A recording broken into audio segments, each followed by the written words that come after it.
We are finally back with another video. This time we're looking at UFC 307. We're going to break down the entire card. As always, you can call me Kunith. Let's make some money this week. At the top of the card, we have Alex Pereira defending his title against Khalil Rountree Jr. I've been wrong about Alex Pereira on the channel before. We'll say more than once. So I worry that we're going to miss on him again here, especially because this spot feels like a trap. It's a trap! Maybe, Admiral. Relax. I say that because you're really paying a premium for him here at minus 500-ish. He has at no point in his UFC career been this big of a favorite. And one of the reasons I feel people love him so much is because if you've been a Poatan believer and better since the beginning, he's just printed money for you. And plus, he's done it in impressive fashion as well, with knockouts over former champions like Sean Strickland, Israel Adesanya, Jamal Hill, Yuri Prochazka twice. We all know he's got the best calf kick in the game, the best left hook in the game, and he might be the biggest star in the UFC today. And all of those things make me feel like a sheep in picking him this week. Khalil Rountree is a tough out for most guys in the division. His Muay Thai is sharp. He knows how to work the inside and the outside of a lead leg, and he's throwing heavy hands off of these kicks as well. And outside of Israel Adesanya, Khalil Rountree Jr. is probably the best kickboxer that Alex Pereira will have faced in MMA. But he's giving up size to the champion, he's giving up length, and we've seen what Khalil Rountree Jr. looks like against strikers with good footwork. He couldn't figure out Marcin Prachnio, ends up losing that fight. You look at the fight against Dustin Jacoby, he was getting worked. Bad decision. And Dustin Jacoby, common opponent across a different sport. We know Alex Pereira ended up beating him in kickboxing, but what does Dustin Jacoby bring to the octagon? Well, he brings that traditional kickboxing style, and if you go back and watch that fight, Dustin Jacoby was landing a lot of hooks over the guard. He was using his movement to set up those hooks. He's landing them over the guard, and the thing with Dustin Jacoby is he's just touching you, touching you, touching you. Alex Pereira doesn't just touch you. Now, is there a universe where Rountree just catches him with a hook, turns him off right then and there? Yes, but I don't think it's all that likely, at least not in the one we're living in. I expect the former champion to do what he does best, probably another quick night at the office for him for the reasons that I mentioned. And if you want to go a step further, ask yourself, how often do you see Alex Pereira moving backward in fights? It's not all that often. It's definitely not as often as he's the one moving forward. When you rewatch Khalil Rountree fights, the thing that has to stand out to you is how much space he's conceding. He's doing it constantly, and he's looking for counters off of that, which is great, but I don't know if that's going to work against Alex Pereira. The champion's most dangerous when he's leading the dance, and I see Khalil Rountree letting him do that while he's taking time to adjust to his size and also the power coming back his way, trying to avoid that big shot, but allowing Poatan to come downhill, get into that rhythm, establish his range, his distance, his kind of fight. That's a recipe for disaster. Now, if you've watched a video that we posted earlier this year about how you can bet on title fights and why you should be taking the challenger because it's been a profitable strategy for the last 3 years, and at the last pay-per-view event it would have been a profitable strategy as well. Taking a small shot on Khalil Rountree makes sense. If you are to do that, you have to do it by knockout. There's no other way that he wins this fight. So if you want to take a shot on Khalil Rountree by knockout, just a little bit, just a little sprinkle, fine, go for it. But the pick for me will be Alex Pereira to win this fight by knockout. And still, in the co-main event spot, we're looking at Raquel Pennington defending her title against Julianna Pena. We picked Raquel Pennington to win last time out to capture that title. She won as an underdog against Mayro Bueno Silva because we just thought the line was off. That's why we made the choice. She should have been favored in that fight, and it's not just because of the outcome, but also when you look at the experience, level of competition, and I think that people tend to sleep on just the competitor that Raquel Pennington is. For her to have gotten to the point that she's gotten to in the sport without having the fastest hands or the biggest power or the slickest grappling, it just speaks to how her game is built on heart, cardio for days, hard work, competing harder than the fighters in this division, and that's why she finds herself in a place where nobody else is at right now. So big respect to Raquel Pennington and what she's done throughout her career. I think that, again, somebody that's forever slept on. I see posts online all the time about how,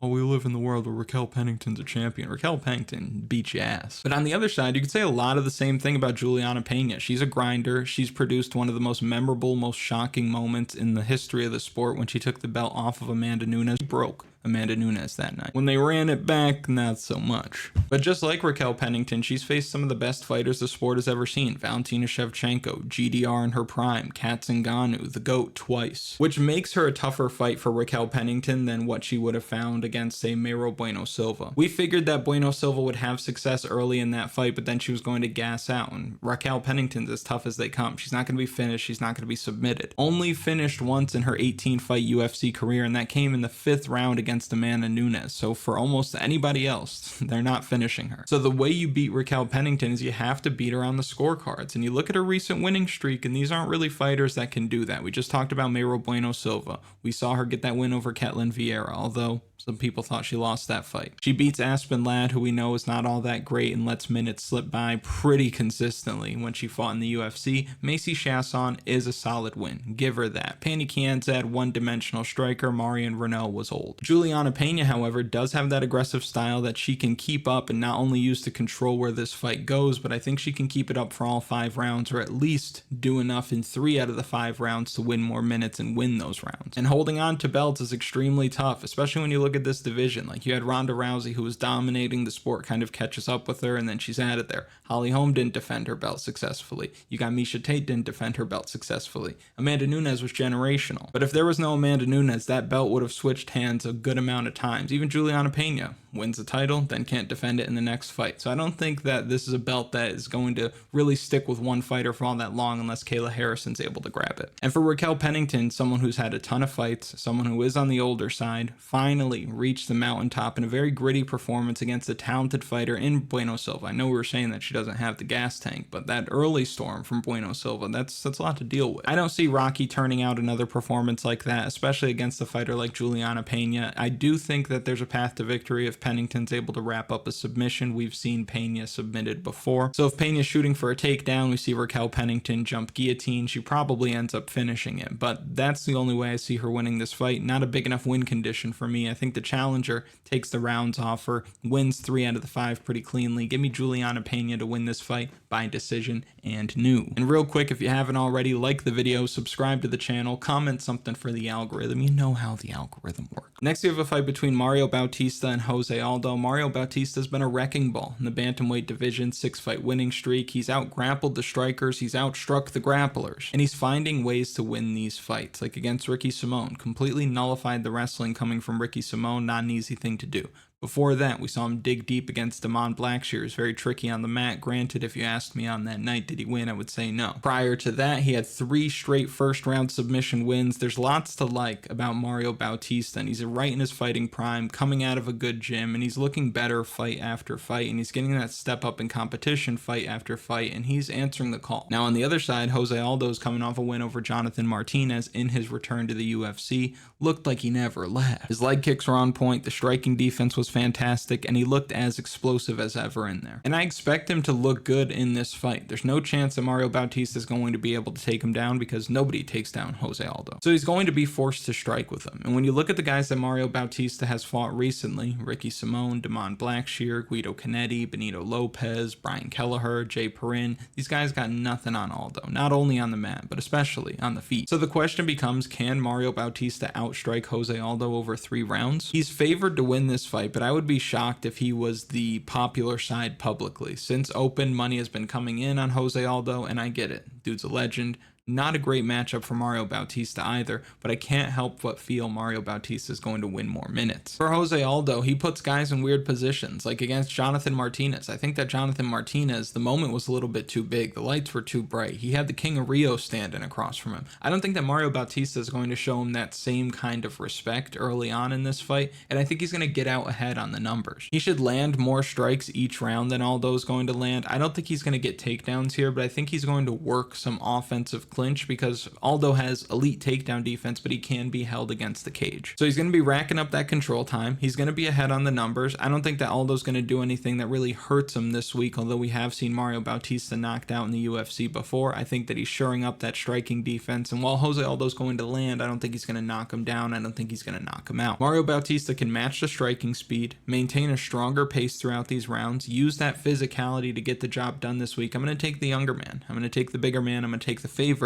I'll take Mario Bautista to win this fight by decision. Next, we have a fight between Kayla Harrison and Ketlen Vieira. Kayla Harrison is a massive favorite. She's the easiest button you're going to click all week. Best fighter in the division by a pretty wide margin, and Ketlen Vieira doesn't really do anything in these fights. I expect Harrison to take her down easily, probably submit her before the 3rd round, and if she doesn't do that, it's going to be one-way traffic for 15 minutes while she sits in a dominant position and lands her ground and pound. Kayla Harrison's the side. If you want to get a slightly better price, you could take Kayla Kayla Harrison inside the distance, but don't feel obligated. The line's super wide. There are plenty of other fights to choose from. You don't need to plug her in, but Kayla Harrison's aside, give me Kayla Harrison inside the distance. Next, we have an interesting fight at middleweight between Roman Dolidze. He's fighting Kevin Holland this week. On one side, you got Kevin Holland, long, rangy, fast in the striking range. He's got opportunistic submissions if the fight does hit the mat. Now, on the other side, Roman Dolidze is a tank at 185 pounds. Crazy strong, good durability, decent power in both hands, weird cardio, kind of guy who looks like he's gassed and then just keeps fighting and fighting and fighting, and before you know it, the fight's over. And you're like, oh, was he ever really that gassed? Kevin Holland's favored on the betting line here, and I'm not sure why. Is he taller? Yeah. Is he younger? Yeah. Is he the better striker in this one? Of course, but he has struggled with big, strong grapplers in the past. Kevin Holland is a guy who can make 170 pounds. Roman Dolidze just fought at light heavyweight and did not look undersized. If this fight does hit the mat, it's going to be on Dolidze's terms, and I think that it's a wrap for Kevin Holland if that's the case. I expect it to do just that. I expect Roman Dolidze to get this fight down to the mat because that's where he knows he has the advantage. Plus, you could see it there on the screen. He's going to be at a height and reach disadvantage, a pretty sizable reach disadvantage, a huge hand speed disadvantage as well. So he knows that he has to get on the inside to have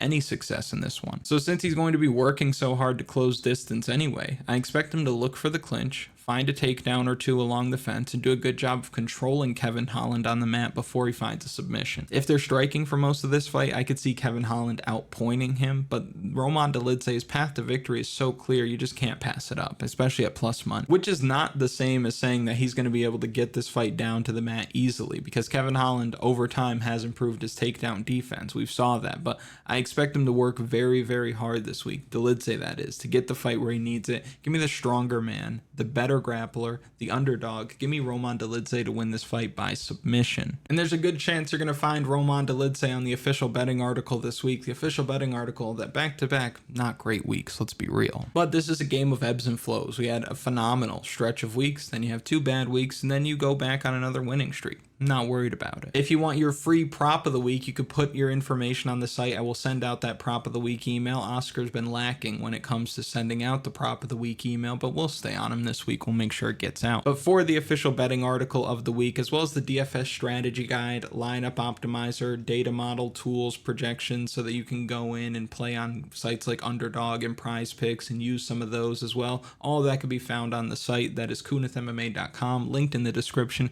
and in a pinned comment. Back to the breakdown. Next, we have a fight between Joaquin Buckley fighting Stephen Wonderboy Thompson. I've said for a while now that welterweight Joaquin is a problem. Brings a different level of physicality, aggression, power, presence to the division. He's not the most technical striker in the world, of course, which is not to say he's world star hip hop level of brawler, but he's not as sharp and as technically sound as some of the best strikers in the division, especially not a Wonderboy Thompson. And for what it's worth, I do think that this fight primarily plays out on the feet, and Wonderboy is the better striker here, but he's old. Too old for me to back him this week. A young Wonderboy knocks Joaquin Buckley out cold with a sneaky head kick that he hides behind a punch. But at 41 years old, I don't see him getting it done. He clearly takes great care of himself, and that's why he's able to maintain that athleticism, but after a while, it does start to decline a little bit. And on the other side, Joaquin Buckley is the epitome of athleticism in MMA. So I will not be taking a 41-year-old Wonderboy against a prime Joaquin Buckley. I expect Buckley to walk him down, land some heavy hooks like he always does, mix in some takedowns. Maybe he doesn't secure them, but it gives Wonderboy something else to think about. And I expect to just see a full, complete performance from Joaquin Buckley over a savvy vet to get the win this week. Knockout is on the table, of course, because Buckley's always got that in his locker, but I wouldn't bank on that because Wonderboy has a good chin, has a good history of not getting knocked out as well. So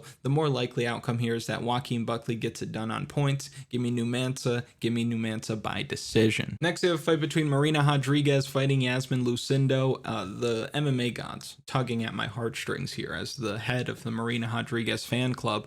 Rough one for me. Rough couple of years. Can't lie. She gets finished by Amanda Lemos in a main event, albeit early stoppage. I'll die on that hill. She had no answer for Vina Jandiroba's grappling. In hindsight, that should have been obvious. She blows the doors off of Michelle Waterson, as expected, but loses a decision against Jessica Andrade, and that just doesn't sit right with me. And the decision was correct. That's not what I have a problem with. It was the performance, and I just don't love it. That's not what Marina Rodriguez looked like early in her career. She was missing a lot. She was whiffing on these punches, gave up a lot of control time, just did not put together the performance that you need to against a high-level competitor like a Jessica Andrade. She was throwing a lot, but not really landing anything, just hitting fresh air over and over again. And time's gotten away from her now at 37 years old. That title window that was once ajar, I'd say, has slammed shut. So now she's just doing it for the love of the game, the love of the scrap, a couple more paydays as well. Now on the other side, Iasmin Lucindo just getting started, 15 years younger, riding a 3-fight winning streak, coming off of a dominant win over Karolina Kowalkiewicz in her last fight. Nice little feather in the cap, of course. And she doesn't have as much high-level experience as Rodriguez, but she makes up for that in this one with the edge and speed,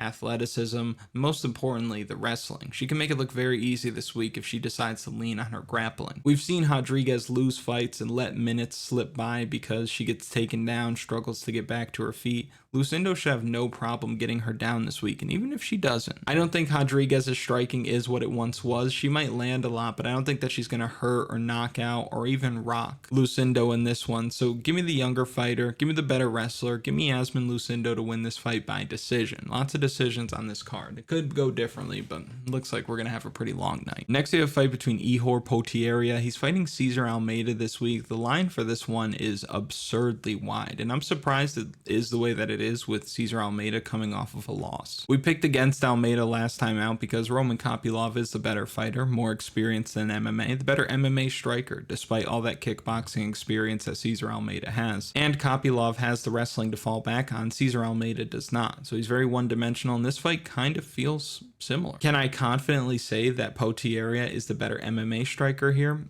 I can't. We've seen him struggle on the feet at times in the mat outside of that fight against Robert Brieszczak. We've seen him knocked out multiple times in the UFC, although that was up at 205 pounds. He clearly should have been fighting at middleweight this whole time, and I think he could surprise people as an underdog here. And throughout the first two fights in Cesar Almeida's career, we've covered both of them on this channel, I haven't been all that high on him, and I don't feel great about him in this spot. He's 8 years older than his opponent. He has less than a quarter of the MMA experience, and you look at his last two fights, he beat Dylan Budka on very short notice, who gassed out in 5 minutes after controlling Almeida for the entire first round. And in his last fight, he got battered by Roman Kopylov, who knocked him down, took him down 5 times, controlled him for nearly 9 minutes of a 15-minute fight. So I don't really look at either of those performances and think that this guy's going to be lighting the division on fire. Now, can Potieria get knocked out cold in the first round here? Of course that's on the table. But I don't think that Almeida should be a minus 400 favorite over anybody. And Potieria is younger, bigger, more experienced, better on the ground, and we haven't seen one-shot knockout power early from the Brazilian in his UFC career yet. I could see a situation where Potieria does get hit a couple times, gets rocked early in the first round, but if he's not finished there, I think he gets woken up. I think he comes alive, and once he's warm, that's when he's really going to start putting it on him. If you're not getting a dominant first round out of Potieria, I think it's the spot where you live bet him after the first round, because that's when he's really going to open up, and that's when he starts taking it to Almeida. So give me the dog here. Not the kind of guy I typically choose. I'm not a big Potieria guy, but I think the line is too wide. I don't think that Cesar Almeida should be that big of a favorite over anybody. Give me Ihor Potieria. Jeez Louise. Give me Ihor Potieria inside the distance. Next, we have a fight between Alexander Hernandez. He's fighting Austin Hubbard. I know both of them on screen look like who you're going to pick first in gym class. This is another fight I can't make sense of as far as the betting line goes. Hernandez is a minus 200 favorite. Wow. What do we know about Alexander Hernandez? I would argue we don't really know a thing about him anymore, because it's hard to look. You look at the tape and it doesn't always tell the same story. He doesn't strike me as the crazy athletic power puncher who can put guys out with one shot anymore. That's what he came into the UFC as, and I don't know if he's that guy anymore. He's not a great offensive wrestler, not a great defensive wrestler. What I will say, however, is that it's been nice to see him go the distance in his last couple of fights, kind of shaking the allegations that he's got bad cardio. And he's going to have to do that here because Austin Hubbard, all he does is grind. That's what he's good at, nothing else. He's a generalist. He's not throwing with a whole lot of power, at least not landing with a whole lot of power, but at least he's going to shoot for a lot of takedowns here. He's going to fight with a strong pace. He's probably going to be moving forward for a lot of this fight, and he's got a good chin. And based on what we've seen from Hernandez historically, that seems like the recipe to beat him. If you're coming in with that Triple H, and I'm not talking about that Hunter Hearst Hemsley, I'm talking about hips, hands, and heart, then you can give him problems. My favorite bet of the week is probably going to be Austin Hubbard plus last 3.5 rounds. Don't care what the odds are. You shouldn't either. You should take that, pony boy. Stay golden, pony boy, because he should win at least around here on the scorecards, but I still pick him to win outright. Bill Algeo cooked Hernandez with pace. We saw Billy Q do the same thing. I expect Hubbard to really wear on him with those takedowns, that top control. Give me another underdog here. There aren't many on this card. I think I have 4 overall. Give me Austin Hubbard to win this fight by decision. Next, we have the swan song for Carla Esparza. She's fighting the tiny tornado Tecia Pennington. Doesn't hit the same at all. Esparza stepping away from MMA after this one. Former multiple-time champion. Looking to ride off into the sunset over a very scrappy and game opponent. And this one is tough because my first reaction was, Tecia Pennington gets it done this week. She has the striking edge. Her takedown defense is held up in her last 2 fights. She's coming off of back-to-back. They're not wins. They're coded as losses, which is kind of sus. And we've talked about this with Angela Hill as well. Like, you're just doing something that the judges don't like, or you're not doing something that the judges want to see. So you're losing back-to-back split decision losses. That's not a good look. And historically, she has lost fights by giving up crucial takedowns at different points in the fight. And for Carla Esparza, I think it's worth mentioning that she hasn't had a good performance in over 3 years now, which is funny to say because she's won a championship in that time, but we all know what Esparza Namajunas 2 looks like. But I do think that she'll do well this week. I expect Esparza to leave the cage with a W. And the reasons why I say that is because at her core, she's a wrestler and she's a competitor. And I don't see Carla Esparza turning in an effort that she will look back on and have regrets for when it comes to her final fight. I think she leaves it all in the cage this week. She's going to fight hard to get this fight to the mat. She's going to look for submissions. Will she get them? Probably not. Tecia Torres, Tecia Pennington, very, very hard to put away. But I expect Esparza to still be hunting for them. I think she's going to fight with a heightened level of aggression. And who knows, Tecia Pennington might just be like, hey, from one vet to another, if this is your last one, all right. I think stuff like that happens in the sport a lot more than we would like to recognize or at least talk about. And I think that Carla Esparza, silent agreement here. I get it done over Tecia Pennington this week. Give me the Cookie Monster for one last time by decision. Next, we have a fight between OSP and Ryan Superman Spann. If Ryan Spann loses this fight, he better find the nearest Planet Fitness and grab himself an application. I'm joking, of course, but Superman Spann, he needs to win this week, and I don't think he's losing this week. Is he on a losing streak? Yes. Does he have decent fight IQ?